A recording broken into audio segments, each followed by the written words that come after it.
এবার খালি জিদ্দাকে আটকাও।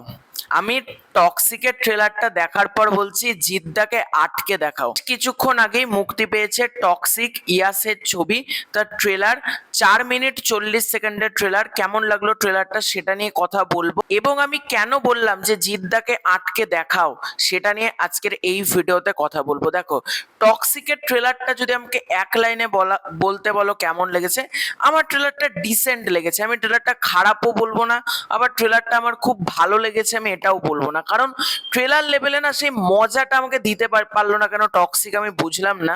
টক্সিকের ট্রেলারটা আমাকে সেই মজাটা, সেই এক্স ফ্যাক্টরটা কিন্তু দিতে পারলো না। এবার অনেকেই তোমরা বলতে পারো যে আমি ইয়াসকে নিয়ে ক্রিটিসাইজ কেন করছি। দেখো, আমি ইয়াসকে নিয়ে একবারও ক্রিটিসাইজ করছি না। ইয়াস ট্রেলারের মধ্যে ফাটিয়ে দিয়েছে।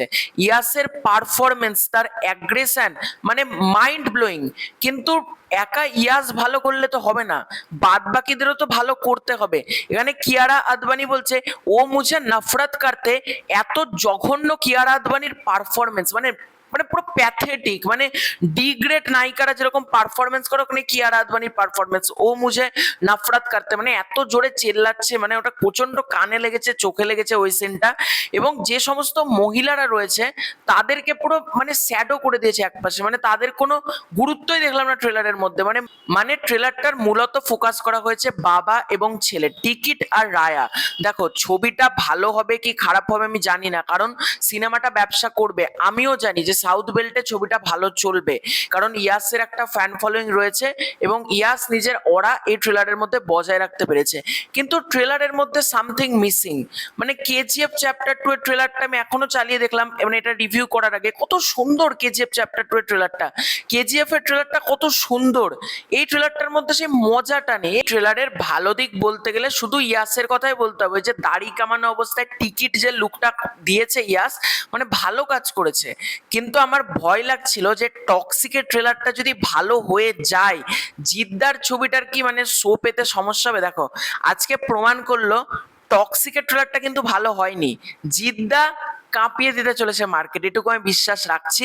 এবং বাঙালি মানুষ কিন্তু কেউ বলে বিপ্লবী, কেউ বলে ডাকাতি দেখতে যাবে। এবং টক্সিক ট্রেলার দেখার পর আমার মনে হচ্ছে কেউ বলে বিপ্লবী, কেউ বলে ডাকাতকে কিন্তু মানুষের প্রথম সাপোর্ট করা উচিত। যদি বাঙালি হয়ে থাকো, যদি বাংলার স্বাধীনতা সংগ্রাম সম্পর্কে জানতে চাও, অবশ্যই কিন্তু কেউ বলে বিপ্লবী, কেউ বলে ডাকাত সাপোর্ট করার চেষ্টা করো এবং সেই সিনেমাটা কিন্তু ব্লকবাস্টার করো। হ্যাঁ, কারোর যদি মনে হয় তোমরা টক্সিক দেখবে, দেখতে পারো, আমি বারণ করছি না, কিন্তু আমাকে সেই মজাটা দেয়নি। আমার যেটা মনে হয়েছে আমি সেটাই তো বলবো, তাই না? আমি বানিয়ে বানিয়ে তো বলতে পারি না যে উড়ে গেছি, ছিটকে গেছি, এগুলো বলতে পারবো না। আমি নিজে 4-5 বার ট্রেলারটা দেখেছি, আমাকে সেই মজাটা ট্রেলারটা দিতে সক্ষম হয়নি।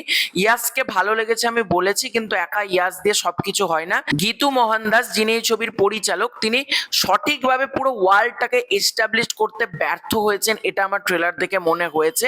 আর আমি ট্রেলারটাকে নিয়ে বেশি কাটাছেড়া করতে চাই না। আমি এটাই বলছি যে জিদ্দার ছবি কাঁপাতে চলেছে। মানে 26শে আগস্ট কেন, জিদ্দার ছবি অগাস্ট মাস, সেপ্টেম্বর মাস পুরো কাঁপিয়ে দিতে চলেছে, এটুকু আমি আশা রাখছি। এবং বাংলার মানুষরা জিদ্দাকে সাপোর্ট করো। এবং জিদ্দাকে, অনেকে বলছিল না এবার জিদ্দা চাপে পড়বে, জিদ্দাকে চাপে ফেলা যাবে না, কারণ টক্সিকের ট্রেলার যা হয়েছে তারপর জিদ্দা কাঁপিয়ে দিতে চলেছে, উড়িয়ে দিতে চলেছে, এটুকু আমি বিশ্বাস রাখছি। তো এটাই ছিল আজকের ভিডিও। খুব শীঘ্র দেখা হচ্ছে নতুন কোনো ভিডিওতে, ততক্ষণের জন্য বাই বাই।